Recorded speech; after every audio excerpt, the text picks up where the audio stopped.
So, a lot of people know that I have been telling you guys for a while, hey, be careful where you're getting your information when it comes to Gaza, when it comes to Israel and Palestine, Gaza, the West Bank, etc., right? Now, one person who's been pretty consistently good when it comes to this issue is one Mark Lamont Hill. But very recently, he exemplified exactly why I have such a hardline stance when I talk about where you get your information when it comes to this topic, right? Because it is very, very easy to find extraordinarily bad actors co-opting the suffering of Palestinians in Gaza and the West Bank and the occupied territories for their own ends. They do not care about the suffering of Palestinians. What they care about is getting clout. And I was shocked to see that Mark Lamont Hill kind of fell into this trap. Specifically, he put together a segment about how good Candace Owens is, because she rocked Rabbi Shmuley. Now, to be clear, Rabbi Shmuley is a bad person. He's an extremely bad person. Virulent Zionist. He is very bad. But so is Candace Owens. So here is Mark Lamont Hill here. Candace Owens has become a more complex figure. She left the Daily Wire. She fell out with Ben Shapiro, another right-wing commentator, over the issue of Israel. Candace Owens had the audacity to challenge the Israeli settler state, to call into question the genocide in Gaza, to actually say that every criticism of Israel is not anti-Semitic. And so she has been fired from right-wing media jobs. She has her own platform where she's doing well. But she wasn't fired from her right-wing media jobs for saying those things. She was fired from her right-wing media jobs because she retweeted a guy who was saying Jews were doing blood libel. Like you understand there's a difference, right? Like, yeah, you should be able to criticize Israel as a state. You should, that it is good to do so, in fact. But you don't need to go into blood libel to do it. She has very excellently. She's kicking my ass. But she Hey, is Ames still Too Low. being Welcome. attacked by the right. She's also being attacked by particular prominent Zionist figures who are trying to frame her as an anti-Semite, as a monster, as an advocate of violence. They're doing all the things. Well, she and Rabbi Shmuley have been going back. Okay, but like, she is an anti-Semite though, and that's kind of a problem. Because you can criticize the state of Israel and not be an anti-Semite, but she's embracing the anti-Semitism deliberately. Back and forth for a very long time. I mean, a long time. And if you don't know Rabbi Shmuley Boteach, Rabbi Shmuley Boteach is he's a disgusting person, by the way. Like, Rabbi Shmuley, like, I don't want to mince words on that. Rabbi Shmuley is absolutely abysmally disgusting. A very well-known rabbi who I would argue is an extremist. Absolutely. He is a Islamophobe, certainly an anti-Palestinian. Absolutely. Voice. He is unreasonable. He supports the genocide in Gaza. He supports the occupation of Palestine. He, to me, is wholly unreasonable. And in every venue where I've seen... Why, yes, Candace Owens' father-in-law is indeed in the UK House of Lords. Him speak, He likes to engage in ad hominems. I saw him do it with Norman Finkelstein. I watched him do every debate he's in. He talks about the person and he doesn't talk about the issues. They went on Piers Morgan last night for a showdown, Candace Owens and Rabbi Shmuley, and it was one for the ages. I'm not telling you to watch it. You probably, and I've had some conversations. I would argue that you probably shouldn't, because frankly, Piers Morgan debates are clown shows, and they are designed to be clown shows. Y'all, it ain't y'all jam. It ain't y'all type of hype, as we used to say. But I last night sat up for an hour. I should have been watching Grey's Anatomy, but I watched an hour of this, the full hour debate. And some interesting moments came out where I gotta say, Candace Owens was owning Shmuley. I'm gonna show you one. Prior to October 7th, I don't think many people were engaged with what is happening in Israel. You know, we kind of all said the same thing. Israel is our friend and ally. I count myself among those people. Post October 7th, the world, and especially I would say Zionists in media, were demanding that we all pay attention. And when we began to pay attention, we didn't like what we saw. You cannot tell me to ever feel comfortable with 18,000 children being ruthlessly murdered. You can't get me to feel comfortable as a Christian with the amount of more explosives dropped, tons of explosives dropped on Gaza than were dropped in Hiroshima. This doesn't make sense to me. Gaza is 30 miles long, 7 miles wide. It's incredibly dense population. And this is, by the way, according to Haaretz, that 40,000 Palestinians have been murdered. I believe they're getting those numbers from the Gaza Health Ministry. And here's Not gonna lie, she kind of spitting here, though. what I would like to say to you, Rabbi, since you're quoting scripture, okay?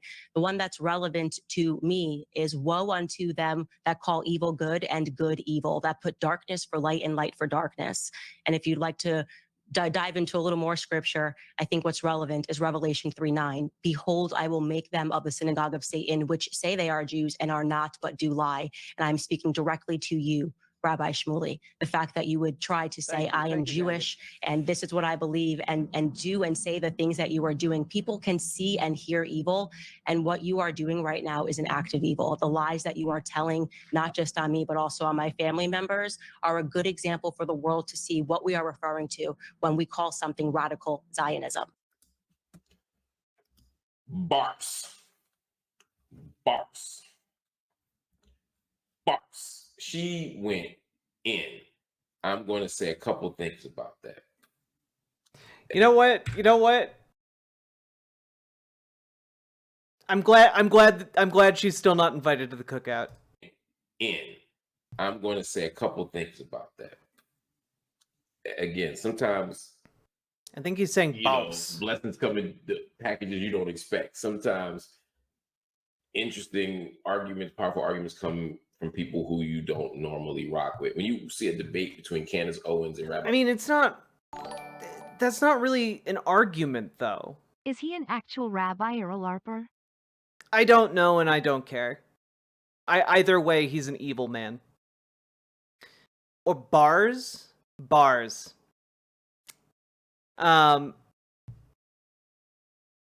So the issue is that she's not really making an argument there. She's saying that she's not comfortable with 18,000 dead children, certainly.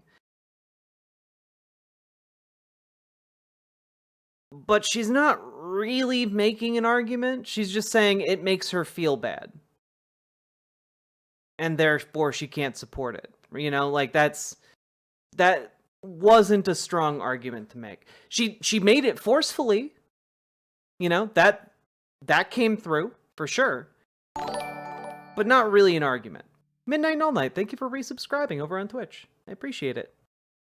Shmuley, I know if you like me, you like, couldn't happen the two worst debaters. You know what I mean? In the sense that, Candace and I don't agree on 99% of the world, right? So it's hard to root for her. Rabbi Shmuley is human garbage on so many issues. I've watched him be just awful on. I'm not saying he's human garbage in general. I'm saying he's human garbage on several key issues. And so I'm damn sure not rooting for him on this issue. And so I didn't know what to expect in the debate.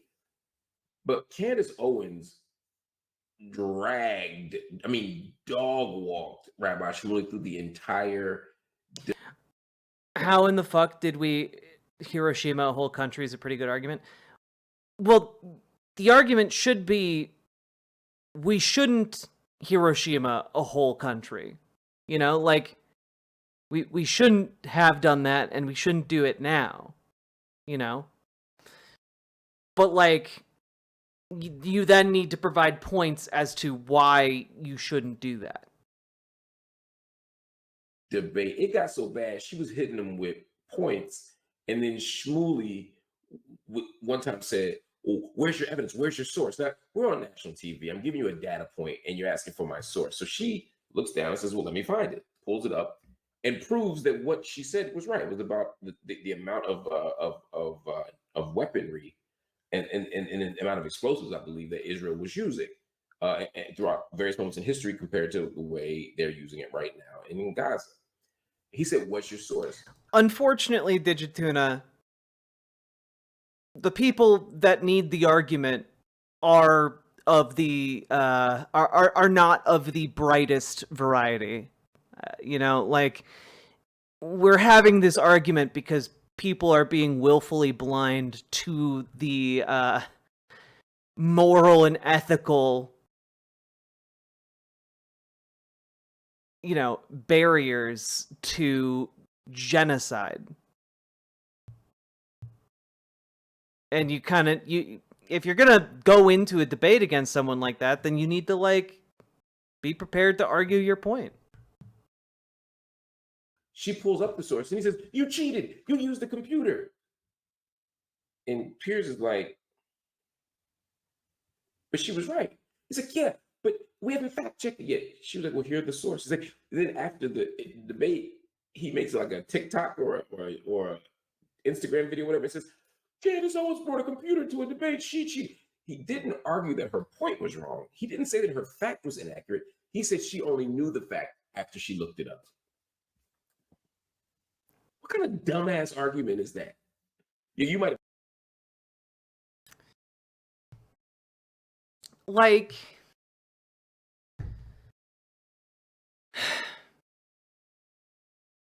part of my concern here is that you can make all of these arguments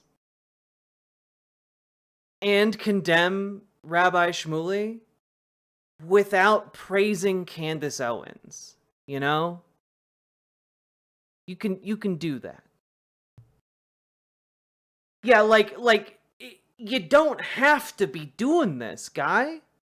You don't have to be going to bat for her in this way. And like, I get that, you know, he acknowledged that she's bad,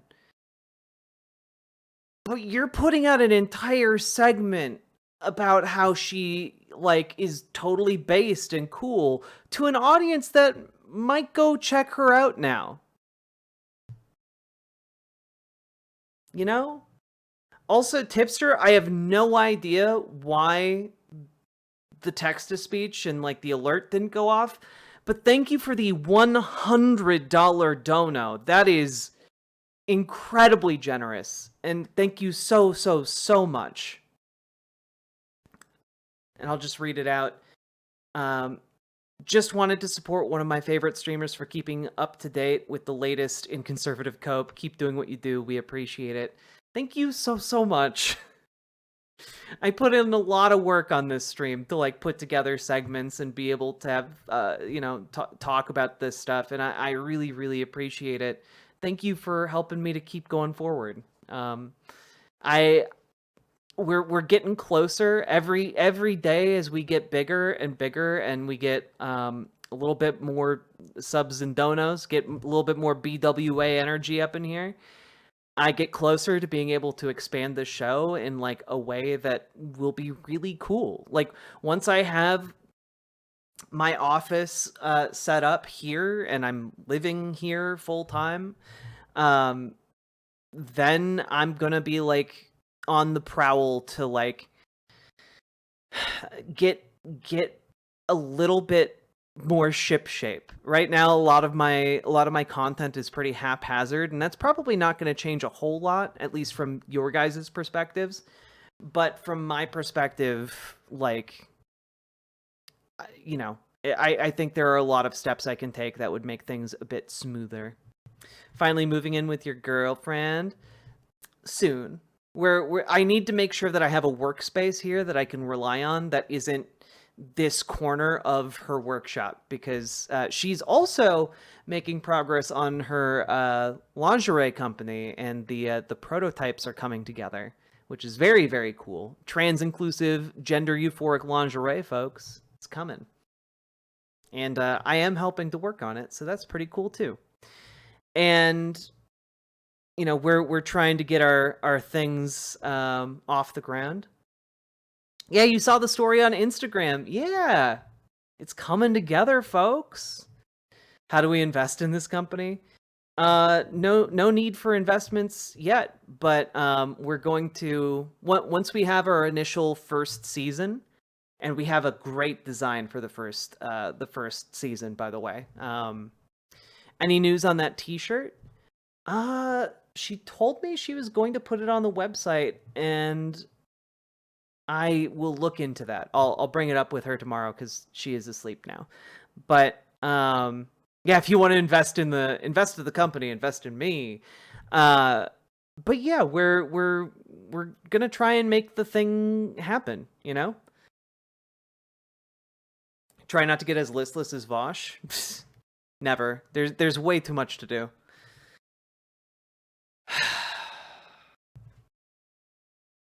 Got to build power and remain effective. Let's go. And yeah, the designs are really cute and really good. And right now all that's really left is making sure we have the right fabrics so that like it feels the nicest it can feel against the skin. And then we'll be launching first season. And we will be moving forward with that. Are they fat girl friendly?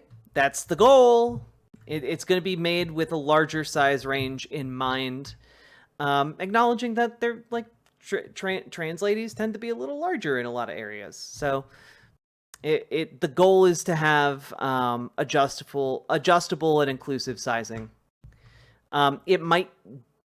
We're gonna try our best. Part of the reason the first season line is probably not gonna have a wired bra is because that adds a lot of cost, and we are gonna be trying to go with like a larger size range so we can figure out where most of the sizing is, and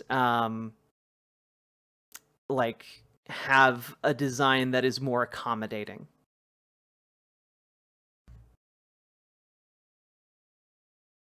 Anything for dudes?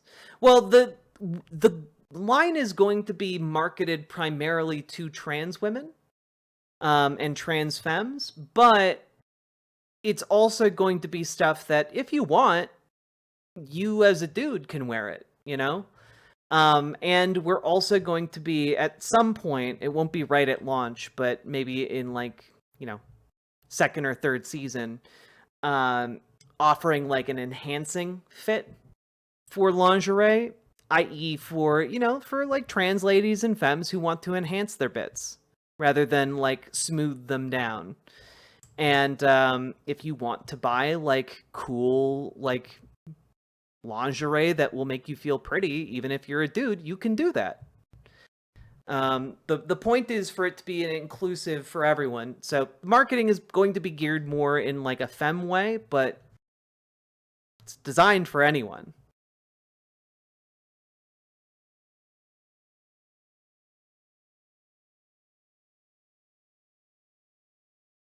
Sounds super awesome. We're going to be doing our best, and we're going to be throwing some stuff at the wall to see what sticks. But I will let you all know what happens. Currently, we may launch before the end of the year, which is very, very cool. But we'll see. It does kind of upset me that most of men's lingerie is just boxer shorts. Yeah. But hey, you could always give the enhancing fit of our line a shot whenever that launches. Yeah, I think a lot of people in my audience would be interested in it. Anyway, That was a big detour. Thank you so goddamn much, Tipster. I appreciate the hell out of you, alright? Oh boy. Hey, Gayfesh, how you doing? It's a really cool idea for a business. Thank you. My partner was inspired to make the business because we ordered lingerie together one time, and the fit was just absolutely incorrect on me. And Funny it story. made me feel There's really a bad. sex shop downtown that's right next to a vet, and I kid you not, until recently, the sex shop was named Pussycat Keck. Oh boy. Fenry, thank you for the $5 dono. One of the best things I've ever seen in my life. If you ever want a laugh, and you're on like a vacation and you're in like a small rural town or something, go into the pet store. Because there's a non-zero chance that in that small town pet store, you might find hilariously misplaced items that were bought because, well, the pet store owner doesn't know that something like Pup Daddy doesn't mean that you're the happy owner of a dog. You know, like that big difference between a dog father and a pup daddy. Okay, you can absolutely find stuff like that from people who do not know.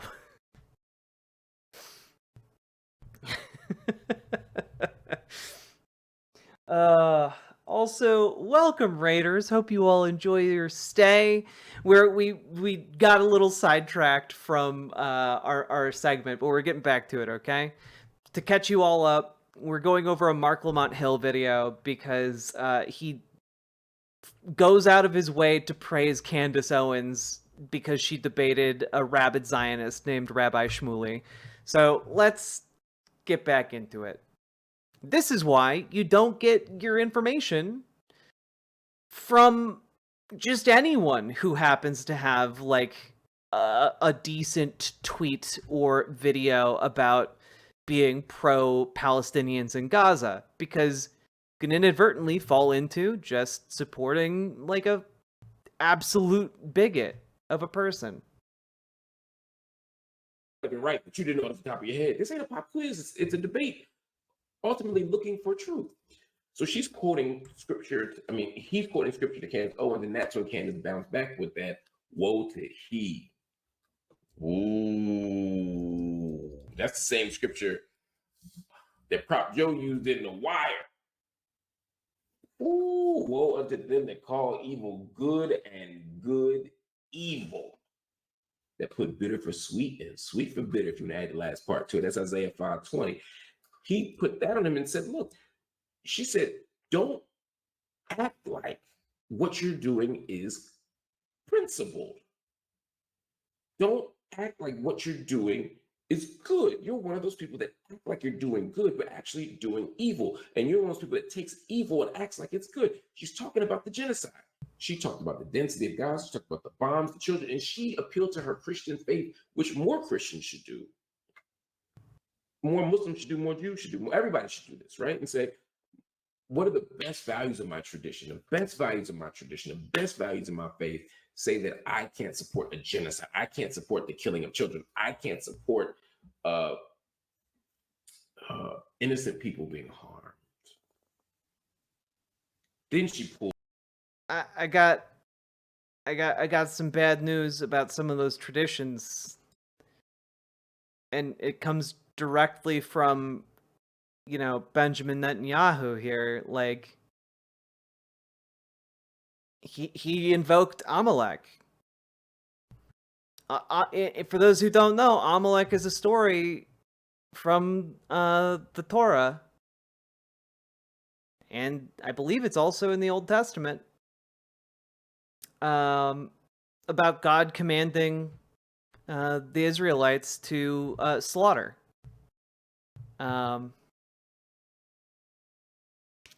anyone who is under the banner of Amalek. Men, women, children, animals, anyone, and everyone. So the issue here is that religion can be used in both ways. I'm not attacking all religious people, but part of the issue is when you're encountering someone who is justifying their genocide on religious grounds and you try to counter it on religious grounds, you just it doesn't work. It's not a winning strat.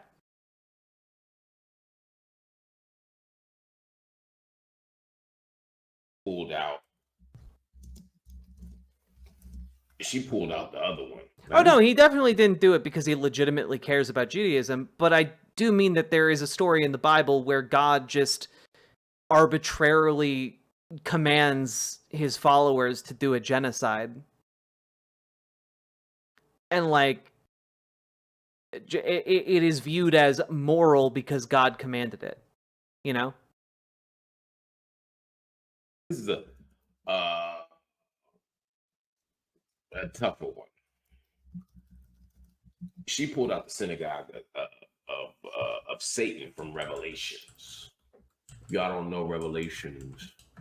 Open your books, church family, to the book of Revelation. Behold, I will make them of the synagogue of Satan, which say they are Jews and are not, but do lie. Behold, I will make them to come and worship before thy feet, and to know that I have loved thee.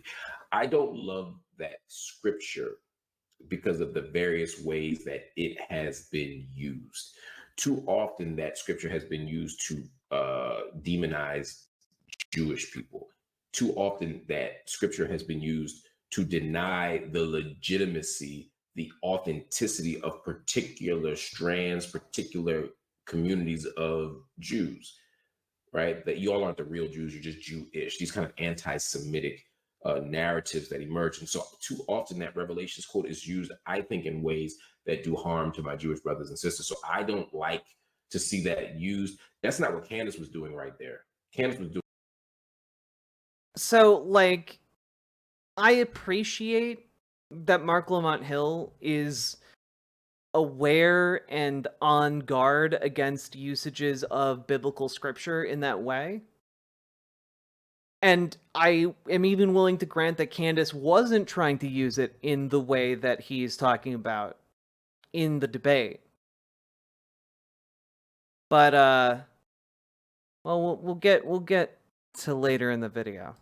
Doing the thing that I think makes more sense, right? Which is, she's saying, don't take this project of political Zionism. Yeah, the Amalekites were in 1 Samuel. Yeah. Don't take this settler colonial monstrosity. Don't take the statecraft of Israel, the genocidal actions of Gaza in Gaza, and put that on Judaism. Judaism is beautiful. Judaism is a rich tradition. Judaism values and prioritizes love and mercy and justice, welcoming the stranger. Judaism is not the problem. Jews are not the problem. He's saying that some of y'all, I'm sorry, Candace is saying some. Yeah, and we'll get there, Sophie. We'll get there. Some of y'all are doing something problematic and conflating it with this beautiful faith tradition, this beautiful cultural tradition, this beautiful legacy. Don't take what Israel's doing. Don't take Netanyahu and his actions and say that that's just being Jewish. No, that's anti-Semitic because you're tying Judaism to all these awful things that Netanyahu is doing. Now, I would never say that Rabbi Shmuley is not a real Jew or that he's not Jewish. He is Jewish. He is a real Jew. I don't get into that. I think that's problematic. I'm not saying she's doing that. I'm saying I don't like to even approach that territory because it invariably becomes anti-Semitic. It invariably becomes a question of their Jewishness or of the legitimacy of their claims in ways that I don't feel comfortable with, that I don't think are ethical or moral or principled. So for that reason, again, I stay away from that scripture. I stay away from scripture in general in these kinds of engagements, but I don't rock with it. it makes me uneasy. Yeah, and maybe you should be listening to that feeling a bit more when the person saying these things is Candace Owens, right? Like you're already aware that she's not a good faith debater. And frankly, if you're aware of that, I'm not sure how you can assume that her position is genuine, you know? But I see what Candace Owens was doing. I see where she was going with it. She's saying what's happening in Gaza is awful. Stop saying that it's not. Stop defending foolishness. Stop defending evil. And stop trying to say that whenever I disagree with you, that it's anti-Semitism. Because Shmuley even accused her of a blood libel in that debate for quoting a statistic that turned out to be right. So now, it is true that Rabbi Shmuley engages in that type of rhetoric quite frequently. And again, he's awful in like almost every conceivable way. Candace Owens legitimately schooled Rabbi Shmuley, not just through scripture and not just in scripture, but by waging a powerful rejoinder to this idea that any criticism of Israel is anti-Semitic. She's fearless in that way. She does not care what people say. Now, part of that is she's self-made. She owns her own company. She got all this stuff.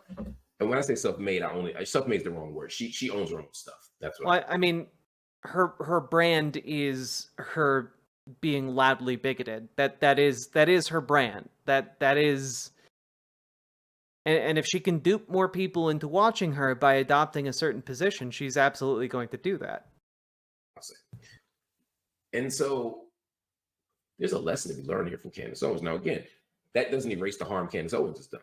That doesn't erase the deeply problematic and harmful ideologies. And to be clear, Sophie, I think he's coming at the issue from a genuinely good place. My criticism is not of his position on criticizing Israel. My criticism of him here is his platforming and less than critical endorsement of Candace Owens throughout this video. That she advances that undermine the dignity and the humanity and the legitimacy of Black people's work and lives and in actions and aspirations and etc. and liberation struggles. I'm not saying Candace Owens is our hero. I'm not saying Candace Owens is our friend. I'm not saying Candace Owens is our ally, but Candace Owens absolutely deserves to be protected from unfair allegations of anti-Semitism, unfair allegations of Jew hate. Sure, but everyone deserves to be protected against that. You know, like, that's not unique to Candace Owens. For two reasons. One, because of three reasons. One, it's just the right thing to do. Two, too many of us will be accused of the same thing, and so we need to hold a line of moral consistency here. Let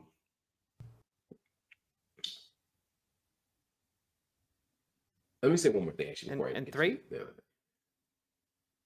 We also have to be careful, because while I agree with Candace Owens and her critique of Israel and her challenge to Rabbi Shmuley, there have been moments where she's veered into territories that I think are deeply dangerous. You know, whole Hitler globalism, nationalism thing.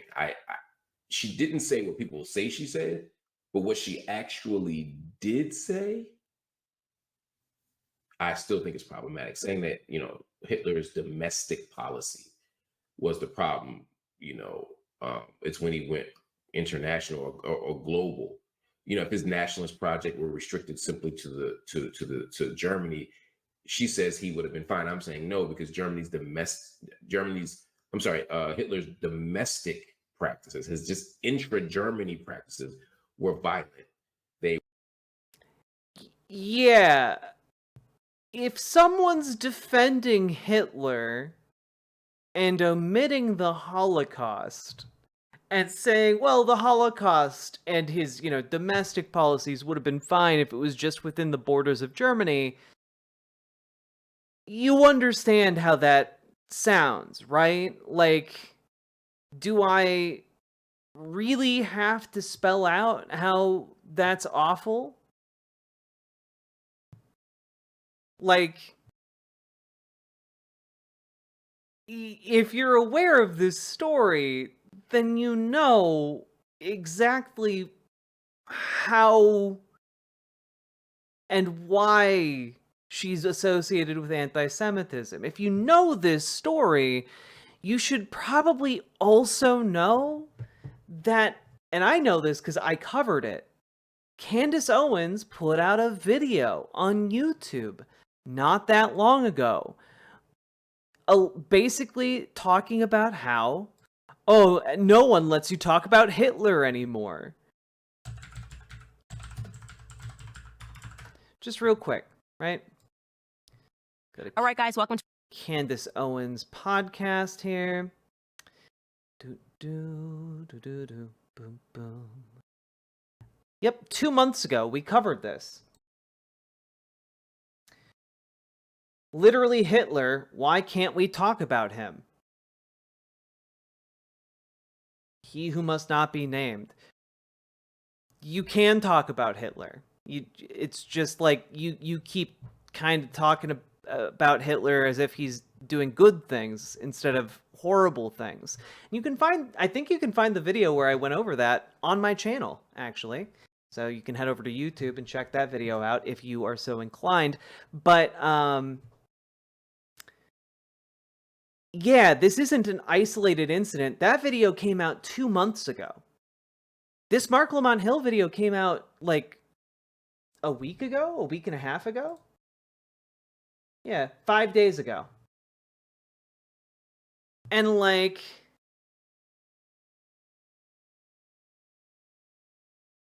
I'm just saying, if you know that she has a history of saying that Hitler did fine things, he did good things for Germany, if you know that she's running defense for the actual Nazis, and that she was fired from her job for retweeting blood libel, and that she is very good friends with, you know, Kanye West, the guy who went on a podcast and talked about loving Hitler and talked about how, you know, the Jews are fake Jews because the real Jews are black. You know, like, these things are already known quantities about Candace Owens. Like, she reached a level of anti-Semitism that caused the Daily Wire to fire her. You know, she was on Jimmy Dore's podcast and engaging in, like, Holocaust revisionism. like she, which incidentally, by the way, Jimmy Dore,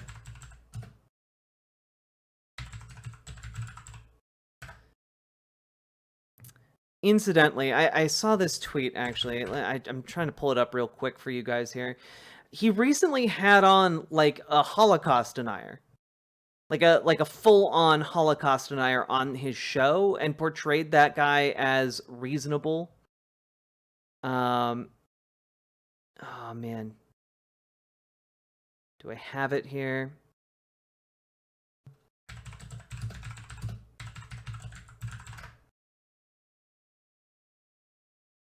Ah, yeah. Here we go. Here's a clip. Here's a clip for all y'all. At the convention, and I said no thanks. CBS called me a Holocaust denier. See, this guy makes, like, documentaries about how the Holocaust was fake. So,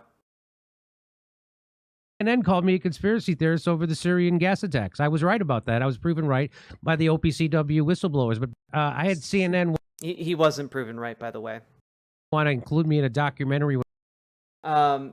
Yeah, this is Ryan Dawson here, who, top result here. Ryan Dawson has spread anti-Semitic coronavirus conspiracy theories and anti-Semitism. He has promoted general anti-Semitic conspiracy theories and also spread racism and anti-Israel conspiracy theories. Promoted Holocaust denial, defended neo-Nazi Patrick Little, spread hatred of Zionists, which, you know, like, frankly, Zionism is fucking awful, but like everything else here, he does do the Holocaust denial thing. So, all I'm saying is that, like, Jimmy Dore's palling around with Holocaust deniers. Candace Owens is palling around with Holocaust deniers. I don't think we need to use the soft gloves when it comes to criticizing her positions here.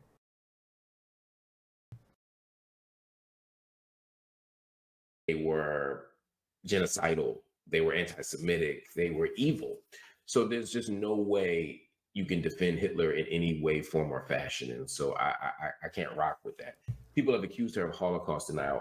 On Piers Morgan, she says she's never done that. She says she's never denied the Holocaust or the pain or the harm caused to the Jewish people.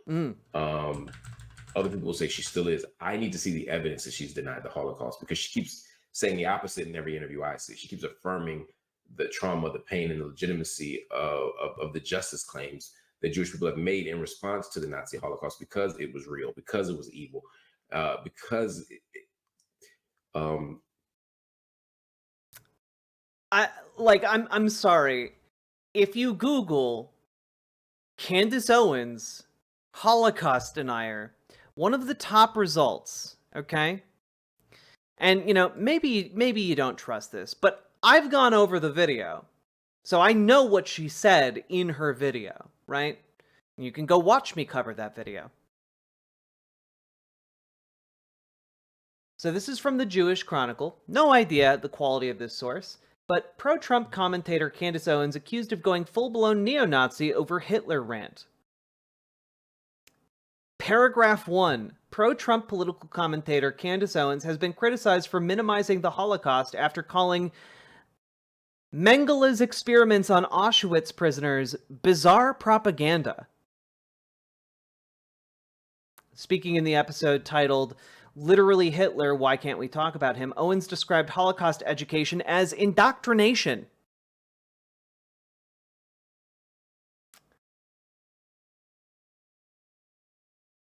Owens also ranted about how, factually and statistically, Hitler was not the greatest evil of his time. And when criticized for her comments, she struck back at the Zionist media. The reason why this particular episode is so detrimental to Zionism is because they have polluted American minds to believe that we must defend Israel out of morality and the evils of the Holocaust. So,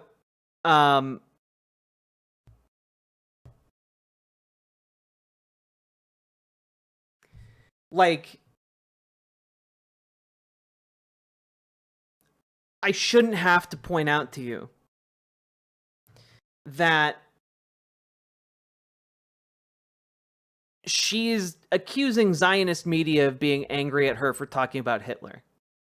You know? Except it's not just, like, I don't know, the rabidly nationalistic outlets from Israel. It's mainstream media as well. Like, they're the ones pointing this out as well. And I have to really emphasize here, she's calling Holocaust education and educating students about genocide indoctrination.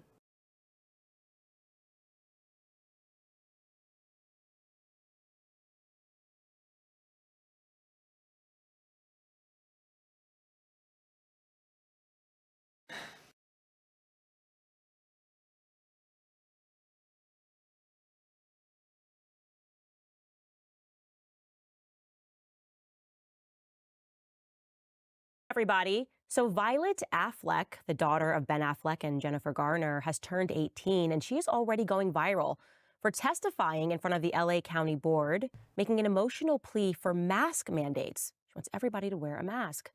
Plus, we've got George Clooney, who has penned an op-ed for the New York Times, making a similarly emotional plea for Joe Biden to step down. But first, last week it was, she's a flat earther. But today, the Zionist media is trying to convince the public that I'm worse than a flat earther.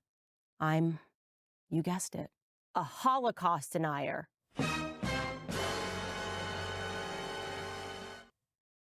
When will they ever grow tired of these games? I know that I won't. That's what's coming up on Candace. Happy Wednesday, everyone. She likes being called a Holocaust denier.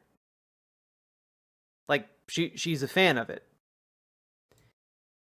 Because she's a Holocaust denier. Like, I'm sorry, there's no world in which you downplay Joseph Mengele's experimentation and you're not a Holocaust denier. She literally blamed people being concerned about the Holocaust on, like, Jewish manipulations. Like, there's not really any getting around this, and frankly, if Mark Lamont Hill had looked into this maybe even a little bit more, and that's me being charitable to him, that he doesn't know this stuff, he would absolutely know that she's not good faith. She doesn't care about this, and, like, is cynically using it to further her own profile and career. Like, he knows that she's not a good person, but for some reason, like, this 16-minute segment is him, like, being like, oh man, she's pretty based. She's pretty based. Look, she's so good. Like, look at all these good points. These are all points you could have made without praising her. And without ending the video by saying, well, yeah, you know, she talked about Hitler and how, you know, that the genocide would have been good if it was just inside of Germany, but, like, you know, I don't know, who can say? Don't trust anybody. Because of that, all I'm saying, actually, let me wrap it up in a very clear way. Candace Owens says a lot of wrong things. Candace Owens, to me, in my opinion, does a lot of things that I think are deeply harmful to us. And so I know we should not be following her, but there are moments where our interests intersect, and that is when we're fighting for justice, or at least speaking out against an injustice. You don't have to have the but there, man. Like, your argument here is that, like, she has a consistent moral compass with which to intersect. But it's not there. Her interest is in whatever way will help her mainstream her ideas and her profile. This is like praising Alex Jones for being right there with you on criticizing, I don't know, school resource officers. It's like, well, you know, Alex Jones does say that, you know, these school shootings aren't happening, but he really wants more school resource officers keeping schools safe, you know, like that's what he cares about. And sure, he might think that keeping them on hand and, you know, body camered up might happen to catch the crisis actors at play, but, you know, our interests are intersecting. No, they're not. They're not. They're really not. Yeah, this is like when people give Alex Jones credit for talking about Epstein before it went mainstream, which, by the way, I also have an interview with one of the people who worked with Alex Jones at the TV station that he got his start at in Austin. You should definitely check that out. Fascinating conversation. Justice. You don't throw the baby out with the bathwater, right? We can share her perspective on this, but don't get too comfortable. You know, we're welcoming people. Don't start welcoming people back to the cookout, giving them plates and invitations and plus ones, and then you find out at the end of the day that they don't actually rock with you. Spoiler alert: she doesn't. Why dedicate an entire episode to this? Why dedicate an entire video of your show to this? And that their agenda is still anti-Black. Their agenda is still problematic. It's just keep that in mind as well. Friend of the stream, Puff and Joe. Hell yeah. But all that said, she whooped that ass. Sorry, Rabbi. And you're welcome to come on Night School and have a debate, conversation, discourse with me too. We've been talking about doing it. I'm happy to do it. But no ad hominems, man. Every time last thing I'll say, every time Candace Owens made a point, or every time Piers Morgan asked a question, all he did was go back to personal. Watch those people that can't have a real conversational debate without getting personal. That's all I'm gonna say. I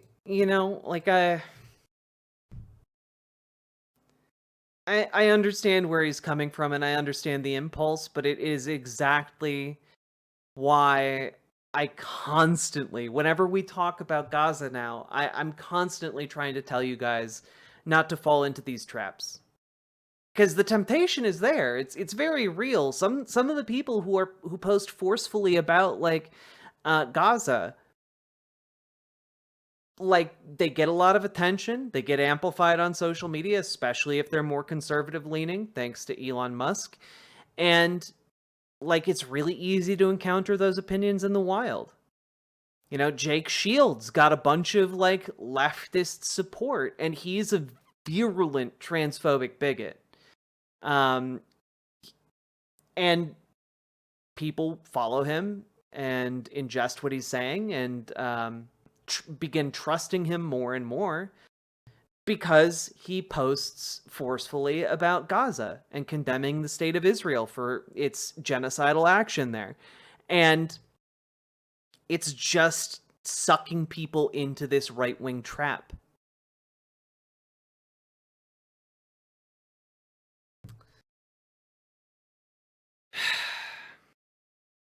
Yeah, it is hard to believe he doesn't know about her in more detail.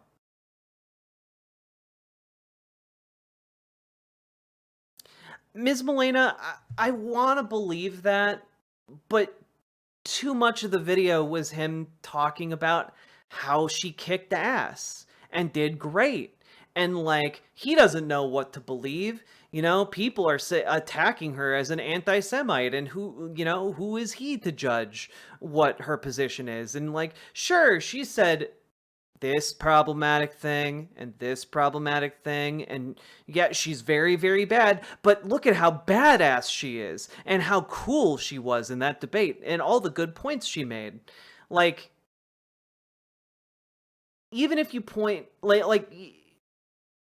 the mixed messaging there is just not landing, and the lack of actually backing up his points on Candace Owens when it came to her defense of Hitler, especially when you can go to her channel and find that video instantly.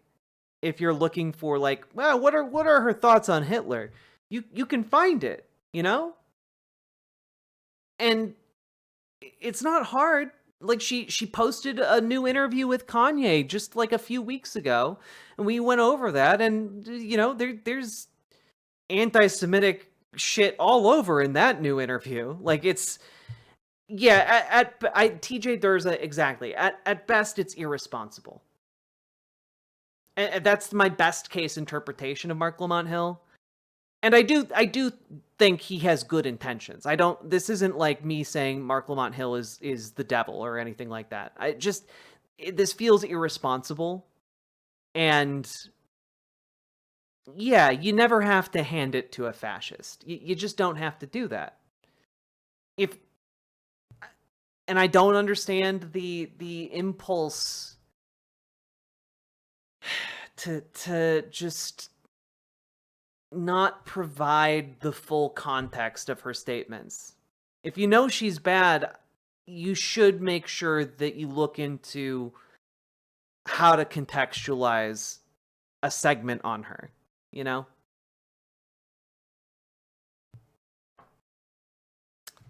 Anyway, a much longer segment than I intended.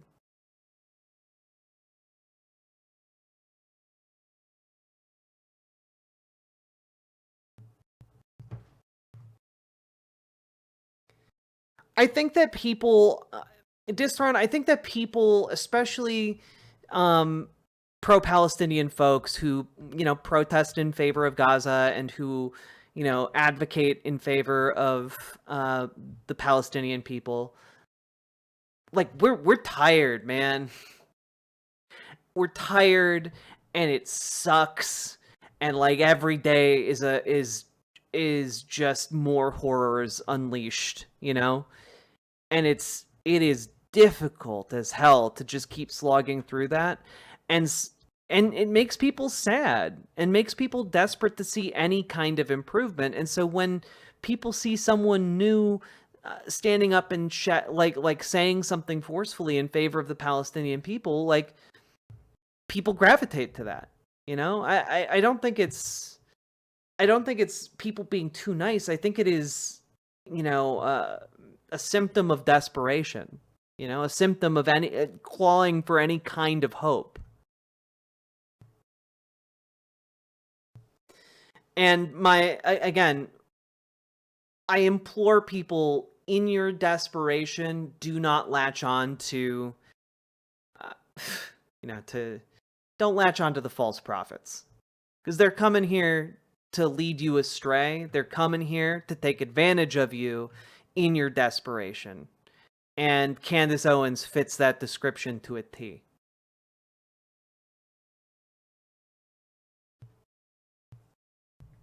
And it's why I banned that guy the other day who was like sarcastically doing blood libel in my chat. I have no tolerance for people who traffic in that kind of rhetoric. When people come in here and they're like, "Oh yeah, America is only supporting Israel because Israel is trafficking organs around the world." There's a global conspiracy.